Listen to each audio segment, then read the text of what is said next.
अस्सलाम वालेकुम। Welcome to Marwa traders. आज की इस वीडियो में हम जानेंगे कि मार्केट एग्जीक्यूशन क्या होता है, बाई लिमिट क्या होता है, सेल लिमिट क्या होता है, buy stop, sell stop, buy stop limit, sell stop limit, ये क्या होते हैं और इसको किस तरह लगाते हैं। तो सबसे पहले बात करते हैं मार्केट एग्जीक्यूशन की। मार्केट एग्जीक्यूशन पे जब आप आएंगे तो मार्केट एग्जीक्यूशन का मतलब ये होता है कि मार्केट में जो करंट प्राइस चल रही है उसी पे आप बाई या सेल करें। फ़र्ज़ करें अभी प्राइस चल रही है 1962 पे और आप चाहते हैं कि मैं यहीं से सेल या बाई करना चाहता हूँ, तो आप इसको जैसे यहाँ पर आप सेल या बाई करेंगे तो इसी प्राइस पे जो है आपका जो सेल या बाई है वो डायरेक्टली हो जाएगा। तो इसको कहते हैं मार्केट एग्जीक्यूशन। उसके बाद है बाई लिमिट। बाई लिमिट क्या होता है, इसको थोड़ा चार्ट पे मैं आपको ले जाता हूँ। अब ये चार्ट देख लें आप। प्राइस है गोल्ड की अभी 1961। आप चाहते हैं कि प्राइस थोड़ा और नीचे आए फिर मैं बाई करूँगा, यानी कि आप चाहते हैं कि प्राइस आए, जैसे कि यहाँ पर प्राइस यहाँ पे आए और 1956 पे, यानी कि 1961 पे प्राइस है, आप चाहते हैं कि मैं 1956 पे बाई करना चाहता हूँ, तो आप उसके लिए बाई लिमिट लगा सकते हैं। यानी कि आप 1956 पे बाई लिमिट लगाएंगे तो आपका जो ऑर्डर है जैसे ही प्राइस 1956 पे आएगी तो आपका ऑर्डर एक्टिव हो जाएगा। तो आपने ये लगाने के लिए, यानी कि अगर आप 1961 पे भी प्राइस चल रहा है, आप 1956 पे बाई करना चाहते हैं तो आपने यहाँ पे 1956 जो है लिमिट लगा देना है। तो जैसे ही प्राइस 1956 पे आएगी आपका बाई लिमिट जो है वो एक्टिव हो जाएगा, यानी कि बाई का जो ऑर्डर है वो आपका एक्टिव हो जाएगा। उसके बाद आ जाते हैं सेल लिमिट। सेल लिमिट भी इसी तरह है।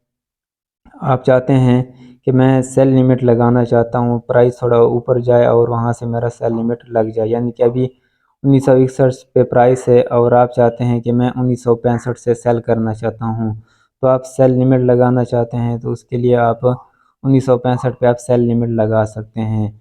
सेल लिमिट पे आप आएंगे, यहाँ पे आप 1965 लिखेंगे, तो जैसी प्राइस 1962 से 1965 तक जाएगी तो आपका जो सेल लिमिट है वो आपकी सेल ट्रेड में एक्टिव हो जाएगी और यहाँ से आपका सेल ट्रेड जो है एक्टिव हो जाएगा और यहाँ से इसी तरह आप यहाँ पे लगा सकते हैं सेल लिमिट। तो सेल लिमिट और बाई लिमिट की आपको समझ आ गई होगी। अब जानते हैं कि बाई स्टॉप और सेल स्टॉप क्या होता है। तो बाई स्टॉप को सबसे पहले समझते हैं। अभी प्राइस देख लें, चल रही है 1961। आप चाहते हैं कि ये जो रेसिस्टेंस है, फर्ज करिए आपका रेसिस्टेंस है 1967.97 का, आप चाहते हैं कि इससे ऊपर जैसे ही ब्रेकआउट हो तो आप यहाँ से बाई कर लें, तो इसके लिए आप बाई स्टॉप का यूज़ कर सकते हैं। यानी कि अगर 1961 पे प्राइस है और आपका रेसिस्टेंस कोई भी लेवल है 1968 पे या कहीं पे भी आप रख सकते हैं, यानी कि इस रेसिस्टेंस से या इस लेवल से प्राइस ऊपर जाए तो आपका जो बाई ऑर्डर है वो एक्टिव हो जाएगी, तो इसके लिए आप बाई स्टॉप का ऑर्डर लगा सकते हैं। आपने सिंपली यहाँ पे प्राइस पे आके बाई स्टॉप का जो आपका लिमिट है, जो आपकी प्राइस, जिस प्राइस पे आप बाई करना चाहते हैं वो प्राइस आपने यहाँ पे लिख देनी है और ऑर्डर प्लेस कर देना है। तो जैसी प्राइस 1961 से 1967.97 पे अगर आपने लगाया है बाई स्टॉप, तो यहाँ से आपका जो बाई ट्रेड है वो एक्टिव हो जाएगा। और सेल स्टॉप की बात करते हैं तो सेल स्टॉप भी इसी तरह है। अगर आप चाहते हैं कि ये जो सपोर्ट है ये ब्रेक हो, 1956.69 की सपोर्ट जैसी ब्रेक हो तो यहाँ पे आप सेल कर लें। यानी कि अभी प्राइस है 1961 पे, आप यहाँ पे सेल नहीं करना चाहते, आप चाहते हैं कि पहले ये रेसिस्टेंस ब्रेक हो उसके बाद मैं डायरेक्ट सेल करूँ। तो आप चाहते हैं कि 1956 जैसी ब्रेकआउट हो तो आप यहाँ पे अपना सेल लिमिट सेल स्टॉप जो है वो लगा सकते हैं। तो उसके लिए आपने क्या करना है, सेल स्टॉप में आना है, यहाँ पर आपने अपनी सेल स्टॉप की प्राइस जो है वो आपने इंटर करनी है और ऑर्डर प्लेस कर देना है। जैसी प्राइस आपके सेल स्टॉप को जो ट्रिगर करेगी तो आपका जो सेल ऑर्डर है वो एक्टिव हो जाएगा। इसके बाद लोग यहाँ पे बहुत ज़्यादा कंफ्यूज होते हैं, ये जो नीचे वाले दो ऑर्डर हैं, बाई स्टॉप लिमिट और सेल स्टॉप लिमिट, तो ये किस तरह लगाते हैं इसको भी चार्ट पे समझ लेते हैं। बाई स्टॉप का जो है इस तरह आप लगा सकते हैं कि आपका ये एक रेसिस्टेंस है और आप चाहते हैं कि पहले आप इस पहले प्राइस जो है वो इस रेसिस्टेंस को ब्रेक करें। यानी कि अभी प्राइस 1961 पे है, आप चाहते हैं कि प्राइस 1967.95 को ब्रेक करे और उसके बाद दोबारा नीचे आए और मैं बाई करूं। यानी कि पहले जो प्राइस है वो आप चाहते हैं कि पहले प्राइस यहाँ से ब्रेकआउट हो, यानी कि 1970 पे जाए और फिर आए 1965 पे, तो आप बाई करेंगे। तो उसके लिए आप बाई स्टॉप लिमिट का यूज़ कर सकते हैं।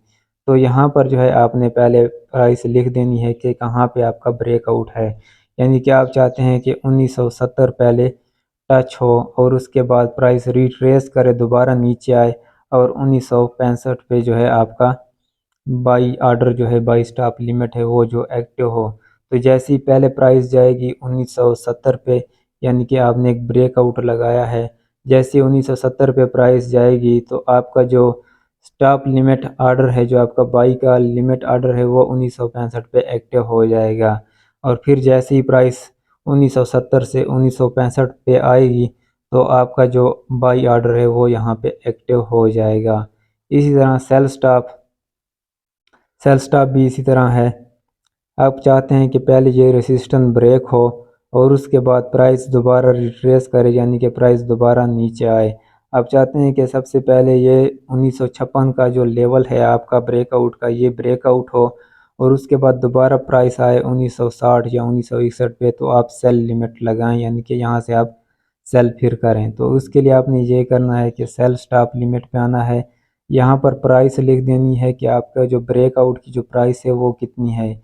यानी कि आपकी फ़र्ज़ करें 1956 आप चाहते हैं कि यहाँ से पहले ब्रेकआउट हो और फिर दोबारा रिट्रेस हो स्टॉप लिमिट तक, यानी कि 1960 पे।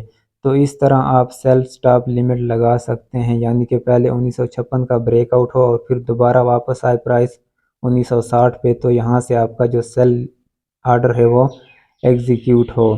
तो जैसे ही 1956 के बाद 1960 पे प्राइस आएगी तो आपका सेल ऑर्डर जो है वो एक्टिव हो जाएगा। तो ये बहुत ही सिंपल चीज़ें थी। उम्मीद करता हूँ ये आपको समझ आ गई होगी कि किस तरह मार्केट एग्जीक्यूशन, किस तरह buy limit, sell limit, buy stop, sell stop, buy stop limit, sell stop limit work करते हैं। उम्मीद है आपको समझ आ गई होगी। मिलते हैं किसी और वीडियो में। अपना बहुत सारा ख्याल रखिए। Thanks for watching.